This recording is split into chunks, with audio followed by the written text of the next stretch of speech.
severely afflicted. So in other words, that he had went through some things. All right now. He had went through some things that somewhat made him angry and put him in a place of despair. All right. And into a place of non-trust. Non-trust in men and man. So many people find themselves, they go through great affliction and great losses, whether it be grieving over a loved one, amen, whether it be the loss of a child, amen, loss of a spouse, amen, feeling afflicted and really lose trust and I use, for lack of a better word, lose trust in the system. In other words, lose faith and trust in the system of being happy. Oh my God. That's okay. I understand. I know where the Holy Ghost is moving. Amen. And I know, amen, who is touching. Amen. It's just, but the Holy Ghost is speaking to someone right now. And it's very easy to say unto yourself that, I said, is it all worth it? Is my life even worth sacrificing the things that the flesh wants and keeping the flesh into subjection? And is it worth it? Because while I'm trying to live holy, he said, be ye holy for I am holy, but yet I'm dealing with affliction. Oh my God. So the enemy will try to talk to your mind. Somebody say, Lord, help my mind. Because a lot of things, amen, most things, amen, it starts in the mind. It starts in our mind. You know, will I ever be loved? Will I ever be liked? Will I ever be healed? Will I ever be set free? It starts in the mind. And you have to cast down all of those imaginations. Because the enemy will try to play with your mind to try to hinder your spirit. Then he said, I said in my haste, all men are liars. Yeah, wow. Because he was afflicted. So just the affliction that the psalmist was going through, the affliction caused him to really curse everybody around him. He said in his haste, in other words, in his haste, I was real quick to just put everybody down, put everybody out of my life, just put everybody down because I've been afflicted so long that I really don't want to deal with anybody. But he said, but he was too quick to do that. He said he did it in his haste. And see, so what happened, I'm going to teach today. So what happens is the fact that because he did it in his haste. So in other words, then, that the affliction, whatever the affliction was, it took a toll on him. So what happens is when the enemy comes in like a flood, and sometimes it can take a toll on you, and then you'll begin to just, start just being mad at folk. Amen. Oh man, a liar, so what? Just angry. God don't want you to be angry. Next. So then the psalmist says here, he says, what shall I render unto the Lord for all his benefits, plural, benefits toward me? With a question mark. Gardner, he said, what shall I render, or how should I pay back to the Lord? The word render, in one writer put it like this, to pay back. What should I render? How can I pay back to God of all? He just got done saying that in his haste that he called, said all men was liars. He said, but what shall I render? So evidently, between verse number 11 and number 12, he realized that when he said in his haste, he began to think about how good God has been to him despite of his afflictions. Despite of his afflictions, he realized that, you know what, God is pretty good. As a matter of fact, he's good. I don't know what the affliction was, but he realized that, you know what, I really can't be God. Amen. You know, you hear me say all the time, if you fight against the devil, you got God to help you. But when you fight against God, then who's going to help you? So after this, he said, what shall I render? How shall I pay back unto the Lord for all of the benefits toward me? Somebody say, I got benefits. I'm still with it. It's Thanksgiving. Next. I will take the cup of salvation. I will take the cup of salvation. What is the cup of salvation? We're going to get to that in a minute. I would take the cup of salvation, and this is what he said, how he's going to render back unto the Lord for all the benefits that God has bestowed upon him. He said, what I'm going to do, I'm going to take the cup of salvation and call upon the name of the Lord. Next. I will pay my vows unto the Lord. I'm going to pay my vows unto the Lord. Now in the presence of all his people. What shall I render unto the Lord for all his benefits? Tell somebody, what shall I render? How shall I pay God back? All of his benefits toward me. How can you pay back God? Amen. It simply implies that grace, and how many know that we under grace? That grace would be like a mortgage when you pay rent, and how you got to pay back, amen, the landlord, or you pay back the lender, amen, for you living in the house or the apartment. Amen. You can't pay back God. How can you pay back God? For the Bible says that a cattle on 1,000 hills belongs to him, and the earth is the Lord. It said the fullness thereof. So how can I pay God back? And what was the writer actually saying here? Take me to Acts chapter number 17 and verse 22 through 32. Take me and see what the Apostle Paul says about this. Amen. Since the psalmist said that, what shall I render unto the Lord for all of his benefits? Amen. Then Paul stood in the midst of the Mars hill and said, ye men of Athens, I perceive that in all things ye are too superstitious. You are too superstitious.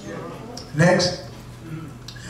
For as I passed by and beheld your devotions, I found an altar with this inscription, to the unknown God. To the unknown God, whom therefore ye ignorantly worship. Him declare I unto you. Because I already know that he's not unknown. Amen. Next. God that made the world and all things therein, seeing that he is Lord of heaven and earth, dwelling not in temple made with hands. Boy, that song just hit me. What's that song? Evangelist Lord, it say, I'm in a building I made by man's hand. Amen. Amen. Next. Neither is worship with men's hands, as though he needed. All right now. As though he needed anything. Because he's the one that made us. He made the heavens and the earth. He said, neither is worship with men's hands as though he needed anything. Boy, Paul was letting them have it over in Athens. Seeing he give it to all. Life. See, this is what I don't understand. This is a quick commercial break. Amen. It's not HBO. Amen. You have commercial breaks. Look here. I don't understand how a young, I know I'm not a screamer, how a young black boy at 19 years old, at 21 years old, that can take the life of another young black man for no reason at all. Come on, somebody. Who gave you the authority to take away life? Life came from God. Hallelujah. And only God should be taking away life, not man, not you, boy. Hallelujah. That was just a commercial break. And though he needed anything, seeing he give it to all life and breath and all things. Next. And had made of one blood all nations of men for to dwell on all the face of the earth. I got to read that again. And had made of one blood all nations of men for to dwell on all the face of the earth. So you Crips 2400 mob, amen, that's taking care of the mobs that's sitting down on the other block that's Bloods, and you talk about you own something? You don't own nothing. You can't even catch your next breath unless God give it to you. I'm preaching live stream and I'm preaching to y'all at the same time. And he had made of one blood all nations of men for to dwell on all the face of the earth, and hath determined the times before appointed and the bounds of their habitation. Next. That they should seek the Lord, if haply they might feel after him and find him, though he be not far from every one of us. One writer says, serve him while he is nigh. Because he's not always going to be nigh. He's not always going to be where you can reach him, because a day is coming. Come on, somebody. As it said in 1 Thessalonians, is a day coming, amen, where the sky is going to bust open, and the Lord himself shall descend with a shout. Come on, somebody. Hallelujah. So you better serve him now while you can. He ain't far from you. He right there. You call on him, he'll answer. Hallelujah. If you repent, he will respond. Next. Next. For in him, for in him we live and move and have our being, as certain also of your own poets have said, for we are also his offspring. Next. For as much then as we are the offspring of God. You know, we go to the book of Genesis, we talk about Adam and Eve, amen. He said it was made in his likeness. In other words, said that they were made like him, but it wasn't him. In his image, his likeness.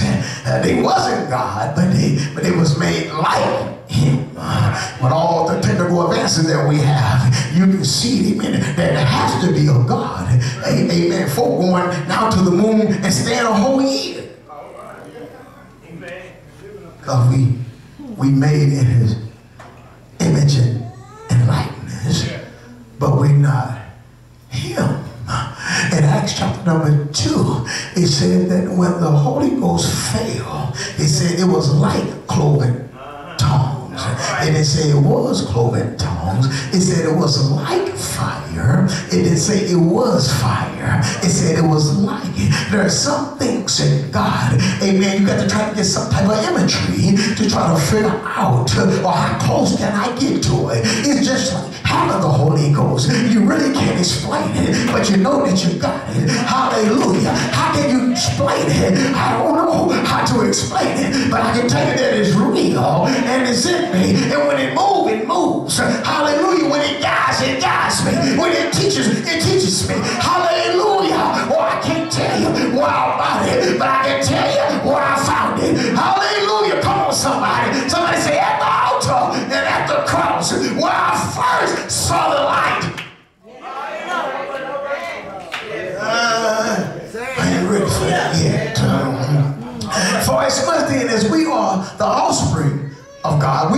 to think that the Godhead is like unto gold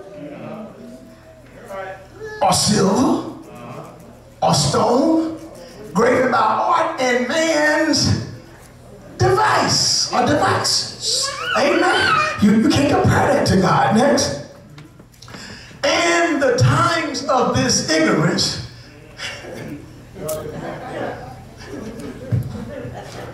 God winked with all of your cognitive ability and your disposition and your dispositions. God just winked. He winked at your money. He winked at your intellectual abilities. He just winks at it. You know why? He the one that made you and gave it to you. But Satan has tried to play with the mind of the people as though this is me. This is what I do. God has given us the ability and the proclivity to do whatever that we want to do, whether it be to serve Him or don't serve Him. Think about this. I told you I'm teaching you how to think about this.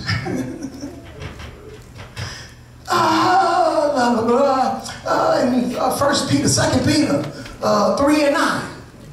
2 Peter 3 and 9, it says that His will that none should perish, but all come to repentance. It says His will that none should perish, but all come to repentance. So what God is saying is the fact that, and think about this, no matter what we decide to do, whether to serve Him or not, or to walk in our purpose, thank you, Pastor Neil, to walk in our purpose or not, it's not because of your ability to do it, it's because God gave you the ability to do it. God gave you the ability to make a choice whether you're going to serve Him and spend eternity with Him or not. It's not even your choice, because the choice came from God. That's deep, man. That choice came from God. He didn't make Adam to serve Him because He made him serve Him. He gave him a choice. And we still have that same choice today. Have you ever thought about it? This may be good for Bible class. Have you ever thought about it that God gave Adam and Eve a choice? And folk jump on Eve, and folk jump on Adam, and so forth. But look here, neither one of them knew or had experienced the difference between good and evil.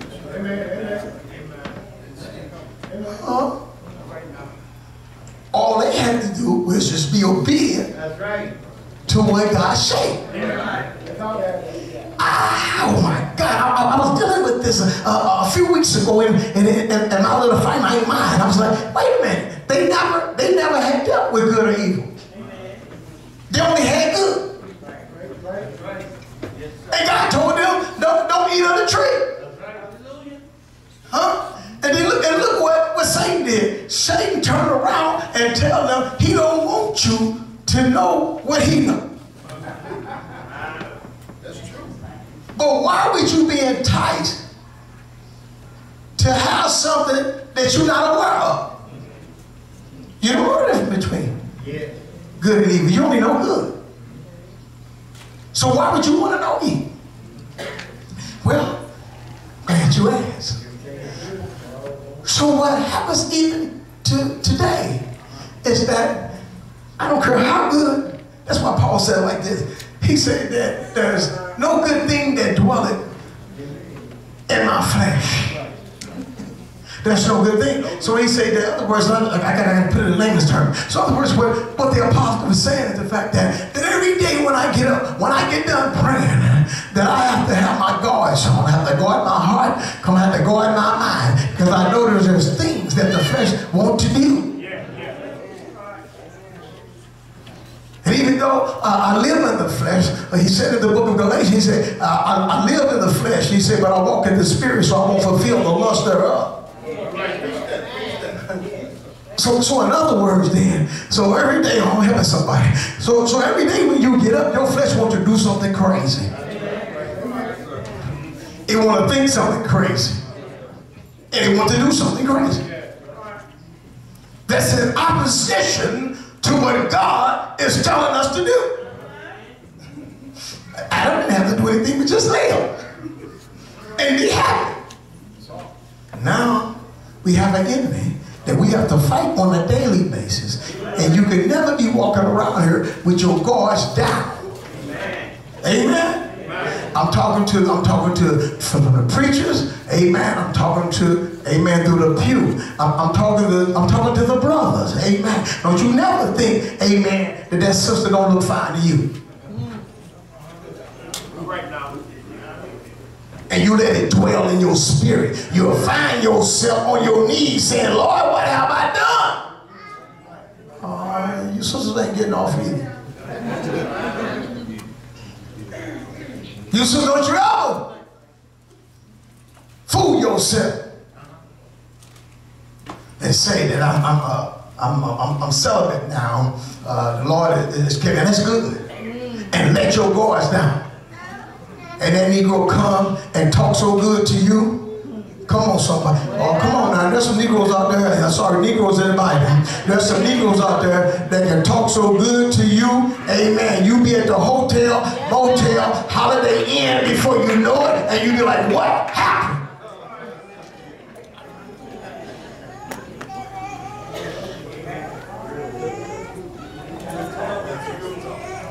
And God, and the times of this ignorance, God winked at, but now commanded all men everywhere to repent. I'm going somewhere. 31. Because he has appointed a day in the which he will judge the world in righteousness by that man whom he hath ordained, Jesus. Wherefore he had given assurance unto all men, in that he had raised him from the dead. All right. Yeah. Next. And when they heard of the resurrection of the dead, some mocked, made fun of the apostle. And others said, we will hear thee again of this matter. Somebody said, I know that he lived. So in Psalms 116, I got to close. So in Psalms 116, oh my God, we thank God that the psalmist said, what shall I render unto the Lord for all of his benefits toward me? Oh my God. The psalmist answered to his own question. He said, what shall I render to the Lord for all of his benefits is? I will lift up the cup of salvation. Y'all remember we read that. I will lift up the cup of salvation and call on the name of the Lord. In other words, I call on the Lord to fill the cup.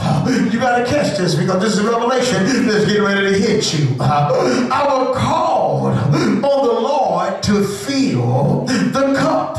What did he say? What shall he render to the Lord for all of his benefits? Oh, our topic is Thanksgiving. I will lift up the cup of salvation. How can you lift up a cup of salvation? Oh, I thank you. He said, the Lord is going to fill the cup. What cup you talking about? To pay back the Lord means to go on receiving from the Lord, so that the Lord's inexhaustible goodness will be magnified. What are you saying, preacher? How is he paying it back? By lifting up the cup. Because he said he would lift up the cup of salvation. We just read, come on somebody, we just read in Acts number 17 that God don't need us, we need him. How can we pay him back? And he is the one that created the heavens and the earth. So now the psalmist says, how can I pay him back for everything he has done for me? Although I've been afflicted, and I said in my haste that all men are liars, but what shall I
is the source. So now the psalmist says, I told you this is Revelation, he's going to hold up the cup of salvation.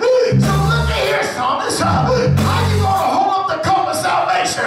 What he's actually saying is, I'm going to drink of that cup. Sounds like I'm in 1 Corinthians 15 now. He said, I'm going to drink of that cup. And when I drink of that cup, and when that cup is empty, I'm going to hold it up, because he is the one that's going to fill it back up. And that's why he said, how am I going to pay the Lord back?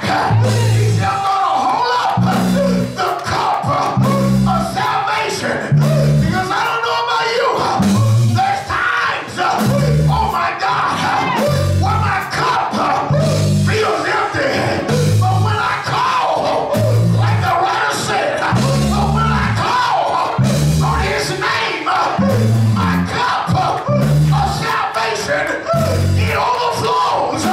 Open up your mouth and say, Lord, overflow my cup. Overflow my cup. Overflow my cup. Overflow my cup. I'm almost there. I told you I was going to preach you today. I'm almost there. Look at here. In the Merriam-Webster, in the dictionary, it describes benefits. He said, Brother Zach, how can I pay the Lord back for all of his benefits? How can I do it? And the right apostle said, he already owned everything. He already made everything. And we talked about what the cup of the salvation is. Somebody say Thanksgiving. Thanksgiving is right now. Merriam-Webster said it like this. He said his benefits. How can I pay for the benefits? And he said in Merriam-Webster that the benefits is like this. It's something that produces good or helpful results or effects. And then in the Webster, it outlines it in capital. It put one word at the end of the definition of benefits. In William Dictionary, it uses one word. It says advantage. Advantage. You know the story. How they banned weightlifters. How they banned football players. How they banned basketball players. How they banned baseball players. When they find out they have taken a substance, steroids, testosterone, that have given them an advantage. In Webster, it says that the benefits is an advantage. You gonna get this one before I leave. Not at 3 o'clock. In Webster's, it says that benefits is an advantage. I don't know about you. Hallelujah. The writer in Psalms 116 and 12, he said, what shall I render unto the Lord for all of these benefits? First he said, I thought all men was liars because of my affliction. What was the writer saying? He said, what shall I render unto the Lord for this advantage? For advantage that I have. I know you say, Pastor Keith, what advantage do I have? Let me tell you, when you go to the doctor and you get a bad report, you don't be like those in the world. Woe is me, but you got an invention. You can get on your knees and you can be like the psalmist and call on his name. Jesus, Jesus, I need you. Yes, you got an advantage. You got an advantage. Tell somebody, I got an advantage. I can call on his name. I can call on his name. And if your cup is getting empty, stand on your feet and open up your mouth.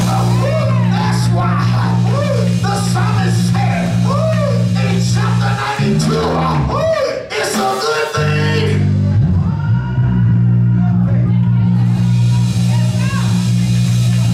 It's a good thing. It's a good thing. I got to add this. It's a good thing to lift up your hands. Throw your head back.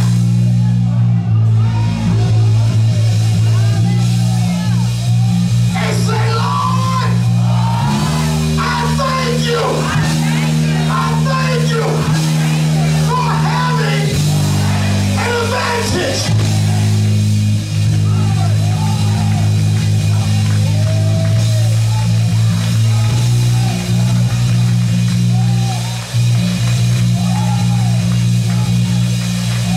I'm sorry for those that don't know him, for those that don't serve him, for those that's in the world.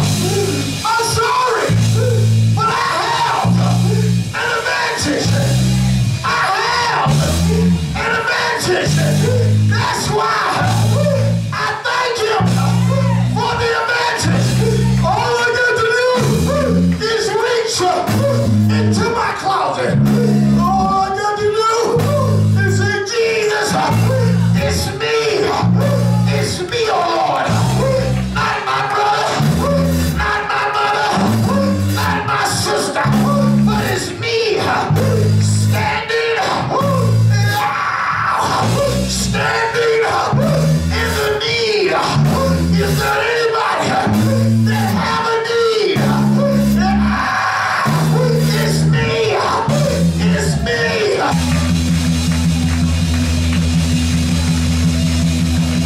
Everybody can call on him, but he might not hear everybody. The alcoholic might call on him. The whoremonger might call on him. But I tell you, you sanctified folk, if you call on him, you got an advantage. That he will answer your prayer again. What's his name? We'll call on him. Give him thanks. Give him thanks. Give him thanks for your advantage. This is the season of Thanksgiving. Lord, I thank you. Lord, I thank you. Come on, open up your mouth. Come on and open up your mouth. For I will bless the Lord at all times.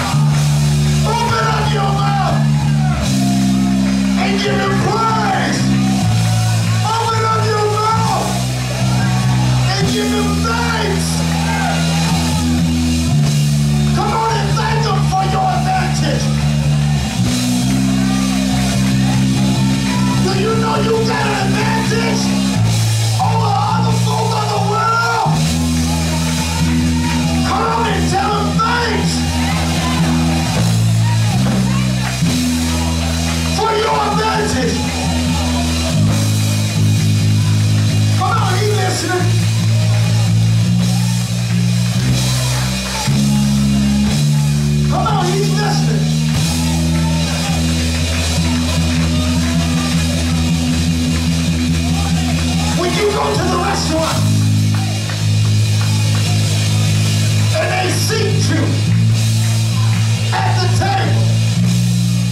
What do you tell them? Thank you. Exceedingly at the table.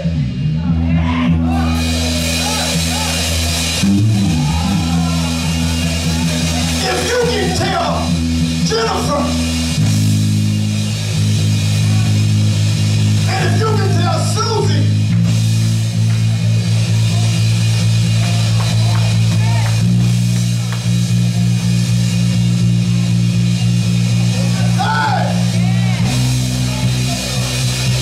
if you can tell them, thank you for sitting. If you can tell them,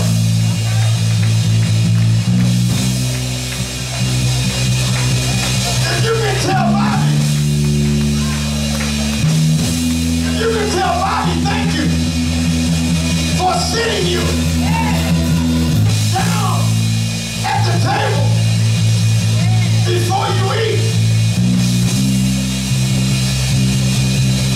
But I know you can tell Jesus thank you. For the psalmist said also, the table is spread.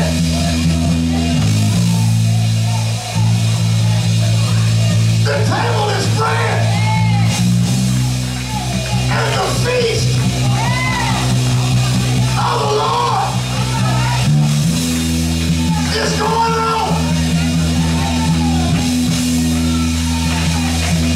Oh, tell 3 people that I'm here for the feast. I know it's Thanksgiving, but I'm here for the feast.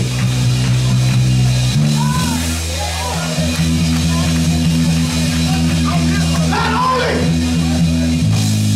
have He set me down, wow, at the table, but I come to eat, and because He's so good, the benefits and the advantage is so good. Not only am I going to eat till I get full, but I'm going to leave some room for the dessert.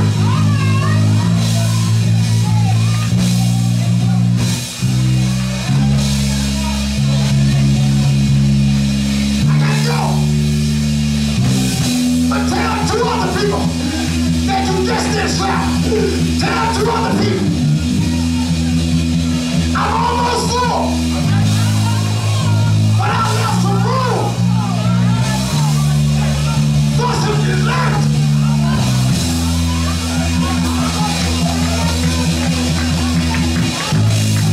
What is the dessert? Every God has given me an advantage of the benefits. I got a little bit left in me.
much water. You may not get named even what you're going through right now. All right. But today is the season. Thank you. Thank you. Thank you. Thank you, Lord. Hallelujah. Thank you. Hallelujah. Thank you, Lord. Hallelujah.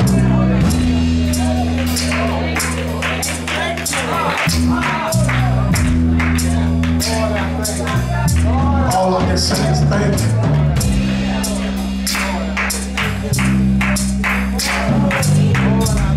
All I get to say is thank you. That's all I can say is thank you. Thank you.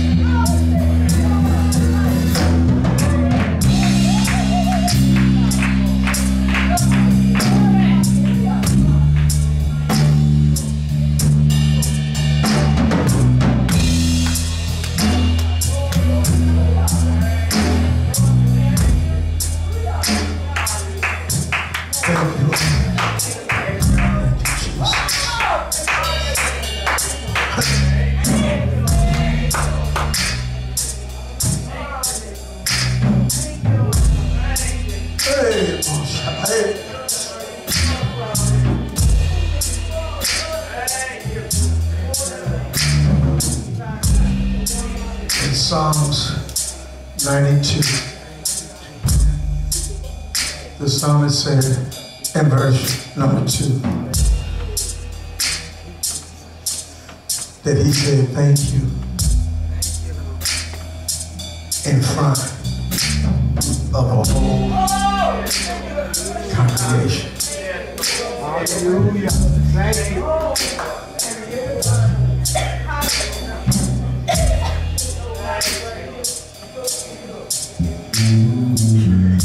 You don't have all the answers on how to do it. Yes, he brought you this far. You don't have all the answers on how he kept your mind, kept you from going crazy. Glory. Hallelujah. Yeah. But what you know that you hear. You hear. You still hear. And it's just like the waiter that sits you at the table. Just say thank you.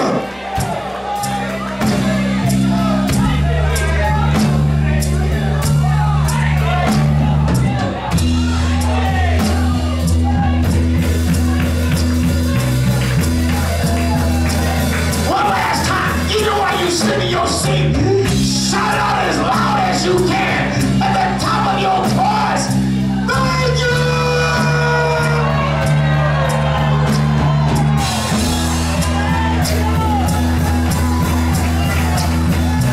Thank you!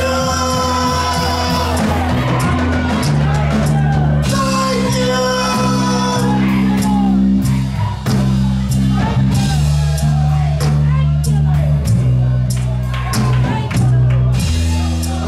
Church is now open.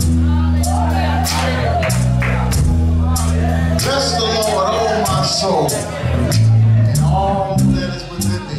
Come on, let's bless his holy name. Let's bless his holy name. Bless the Lord, oh my soul, and forget not all his benefits. And so when you know we need the Lord, we need it now, right now. We need the Lord to pray. Amen, amen. Doors of the church is now open, amen. God wants to